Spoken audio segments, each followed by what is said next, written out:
Here is Colorverse Laurel. This is a green with perfectly acceptable performance. There is a hint in the chromatography that this is a resistant ink, and it really shows in the swatch. There is a ton of tone shift as paper changes, which gets me to think it may be with different flow with pens doing the same kind of thing. It does shade, but not as any kind of a standout feature. On non-fountain pen friendly paper, it performs basically as well as it does on the premium stuff. This makes it good for people who use more inexpensive papers a lot. I can't say at all that this ink is right for me, but it is a really good green, and I can see people making this their kind of go-to green ink. The pen for today is a Lamy All-Star. So now that we know my opinion on this ink, let's see how we got there by looking at the first writing sample done on Clairfontaine. Against this very white paper, this is probably the darkest version of this that we're going to get. It doesn't feather, it doesn't spread. There are a couple of moments of shading that you can spot out. Like if you look at "we" introduced, the "we" as a word is lighter than the word introduced. I'm enjoying this very dark green that we're getting right here, and I think this is going to be interesting throughout the entire review. Looking at the back of the page, no bleeding and no ghosting. More than one ink. So let's take a look at a few other inks. Here is Colorverse Ginkgo Tree. Here is Colorverse Opportunity. Here is Colorverse Black Hole. Here is Colorverse Methula Tree. The second writing sample is done in a Portage Reporter notebook. Here we can see that the tone is lighter than it was on the Clairfontaine. Now, it does not feather and it does not spread. It does not shade. It gives a perfectly uniform tone through all of the writing, and only being slightly different than what we had on the Clairfontaine. This is really excellent as a slightly darker, because it's not super dark, but a slightly darker green. Looking at the back of the page, we get no bleeding and no ghosting. There's a lot to be learned by doing multiple chromatographies. The one on the left is done the way it's supposed to be done. A line of ink is put down to immediately put into water to show the separation of those colors, making the ink. Now the one on the right is marked with a D. This is allowed to dry for 10 minutes before it's put into water. The third writing sample is done in a national brand Steno notebook. Here we can see that the tone is a whole lot lighter than it was on the Clairfontaine. It almost looks like an entirely different ink. This is being very affected by the tone of the paper, meaning the ink itself is a bit more translucent. Not a problem, just a quality of it. It doesn't feather, doesn't spread, doesn't shade. It does look very nice in this lighter tone that we're getting on this paper.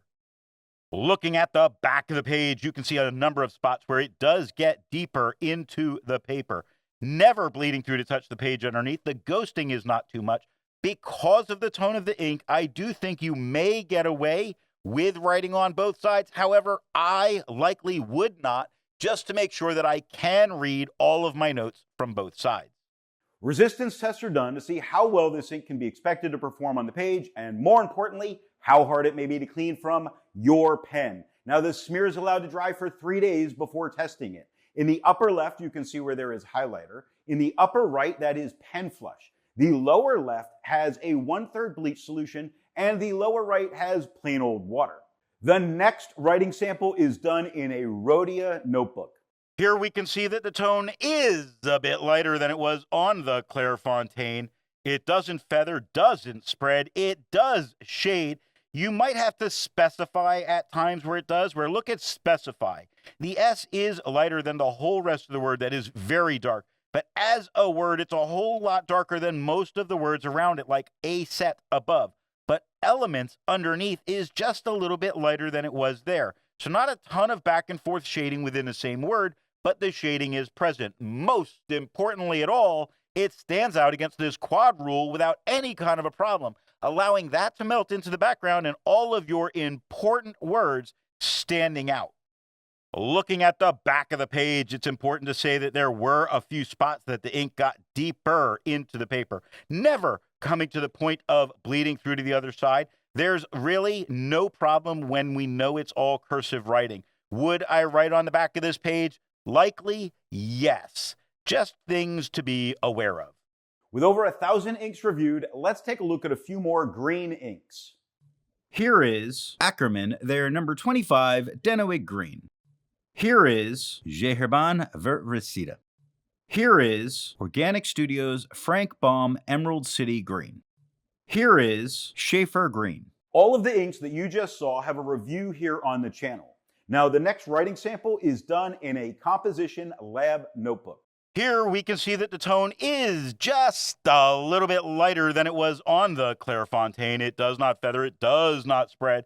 It does shade fairly decent if you take a look at objects on the third line, where the O is lighter than the BJ, but that E in the middle gets a whole lot lighter, where the CTS at the end, a whole lot darker. This stands out against the quad rule without any kind of problem, making this a great ink for students to use with those important lab notes. If you're a student using this, keep up the good work. Looking at the back of the page, we get no bleeding and no ghosting, allowing for even more important lab notes. While it's nice to see inks that are in the same color family, I prefer to find inks that complement the color on the page. Here is KWZ Orange.